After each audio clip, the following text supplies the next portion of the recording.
Welcome to Lutong Barkada. I'm Marie. And I'm Joy. Guys, na-miss nyo ba kami? 2 weeks kaming wala kasi busy kami sa work namin and with kids. But here we are. We have a special guest. And let's welcome Auntie Dolly. Auntie Dolly! Hi, friendship! Auntie Dolly. So, Magluluto kami ng humba. Chinese humba. yes, so she's gonna share her special recipe ng Chinese humba. At sabi nga ni Auntie, ito para sa mga, this is a budget-friendly recipe. So, di ba, at saka favorite to ng Aking mga anak. yeah. So, Yes, dapat okay. masarap to. Dapat lang. Oh. Alright, ito. Auntie, Sana magustuhan nyo.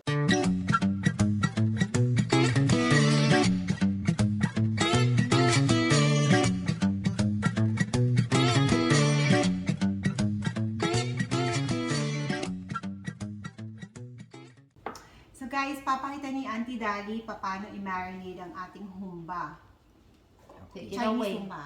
Okay. Kalahati lang ng garlic. Kalahati lang. And then, kalahati din ng dark soy sauce. Okay. Tansya lang, no? And then, Ito yung pepper. pepper. So, Parang parang kalahati. Ako, kalahati. pang ma-marinate No, lang yan naman, hindi, diba? yan hindi. Hindi pa. Pag nag-isa na mamaya. Okay. Ah. So, itong marinade pala. So, sabihin mo saan mo. Dagdag pa kaunti ng Oo, dagdag pa ng dark konti. soy sauce. Okay, enough. Okay. Alam mo ba yung dark soy sauce, Marie? Matamis-tamis siya. Okay. So, hindi masyadong ganong kaalat as regular soy Oo, sauce. hindi. Okay. Kaya ito, ang humba na to ay matamis-tamis ito kasi may gamit pa natin yung Brown dark sugar. brown sugar. Marinate this for 1 hour or half an hour pwede na. Pero mas maganda, di ba, kung overnight. So, kung may Oo. time kayo, gawin yung overnight. So, you Yeah. can marinate it ahead of time. So, Auntie, napansin ko, wala siyang suka, no? Wala. Wala Kaya siyang nga suka. matamis siya, hindi. Pag may suka, di parang adobo na yon. Hindi So, yun ang difference nila. Okay.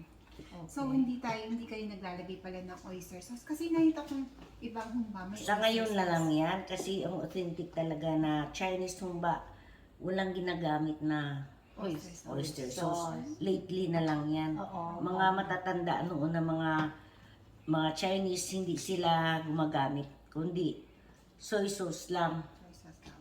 Okay. Mhm. Okay. And brown sugar. Okay. So, authentic to. Ay, pero ang galing, no? Yun mo, napaka-basic ingredients lahat. Oo, Parang- sandali lang, at saka madali lutuin. Oo. Yeah. Then, okay, marinated na siya. Kaya Antay- pala budget friendly to. Oo. Kasi parang 1, 2, 3, 4, 5, 6 Konti lang ingredients ingredients niya. Okay. Okay. So, So, maghintay ma-marinate tayo. ko. Oo, tapos Okay. na. Okay, that's it. Ang easy, di ba? Mhm. Alright guys, papakita na ni Auntie paano gawin ang ating humba. So, Okay.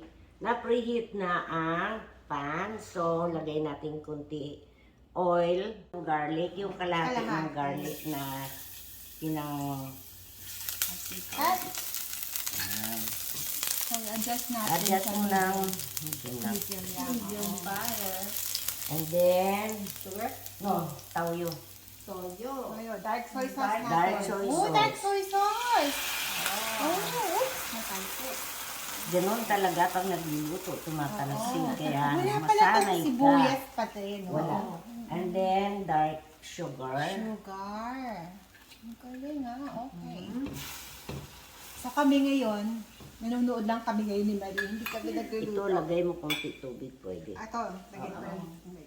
Chinese, may blood na Chinese si Auntie, kaya lagay ko konti tubig. Okay. Blood lang.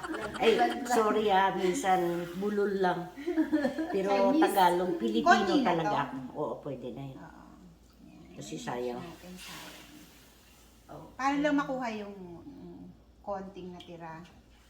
So, papakuluin natin itong Konti lang. Yan. Pag kumulo-kulo na ng kaunti, lagay na yung baboy. Baboy. Oo, hawak mo. Okay. Mabigat pa kay. Pwede na after yun. Oo, kasi kulo na siya, no? Kumulo na ng kaunti. Oo. So, hindi natin sasayad kung kumukulo siya.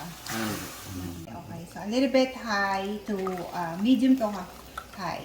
Pinapasimmer nyo ba lang? Di ba? Parang, kasi yung baboy kasi Mari, di ba? Mayroon sarili siyang tubig.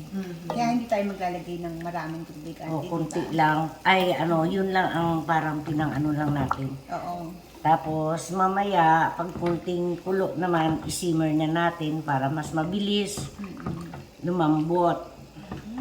Yun pa lang, sikreto. Tsaka, hindi yung laman ng baboy, hindi yung parang pigang-piga, ano yung parang tuyot ba? Oo.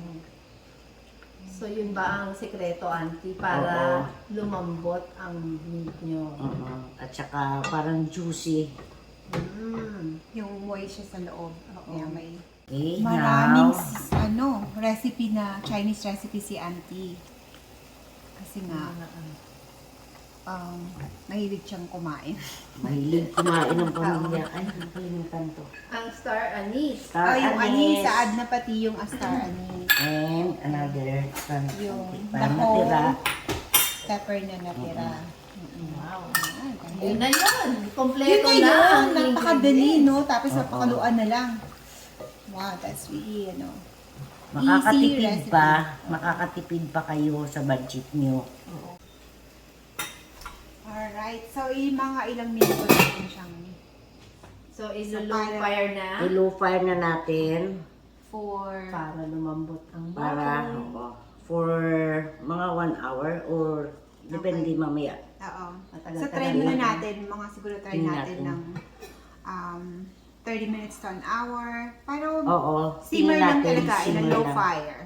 Medium lang muna, Medium. tapos mamaya naman pag tingin-tingin lang natin kung okay na, tsaka natin. Kasi magtutubig pa siya, di Oo, ba? magsasabaw pa siya. Wow. Wow. Smells good too. I think it's the star anise, no? So, hindi lang natin na lumambot yung meat. Okay. Alright guys, so after 1 hour tayo nagpakulo nito. Tignan natin, nagpalambot. So, Okay, good ako, na. ikaw. Tapos mo, Eto na, nag-reduce na yung tubig. Tikan na siya pati. Tingnan natin. Pwede na. Ayan, pwede na. Check natin kung malambot na. Pwede ko ba check po? Ayan Kuha na. mo. Pork tender na siya. Dapat sabi mo, di ba, yung taba, yung skin, talagang malambot na Malambot na na. siya. Ayan na. Okay Okay na. na. Ayan. Tsaka tamang-tama Looks yung good, sauce. Auntie. Ready to serve na tayo? Okay. Yes. Thank you, Auntie. Okay. You're welcome. Alright, thank you so much, Auntie, for sharing your Chinese humba recipe. And we are ready to taste it. Yes, titikman namin ngayon. Okay. Ito.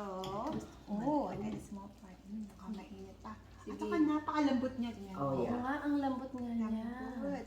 Kasi naka 1 hour din tayo. Oo, kailangan talaga slow cook lang siya. Para Yung bigla. mas maano, pati yung juicy yung laman. Oo. Very good. Okay? Nag-pass, Auntie. Very with flying colors. Ang sarap. Very good. Thank you. Alright. Thank you again. Thank you Welcome. for joining us today. And watch out for Auntie because she will share her fried rice recipe. And then later on, sabi niya yung, ano yung alimasag?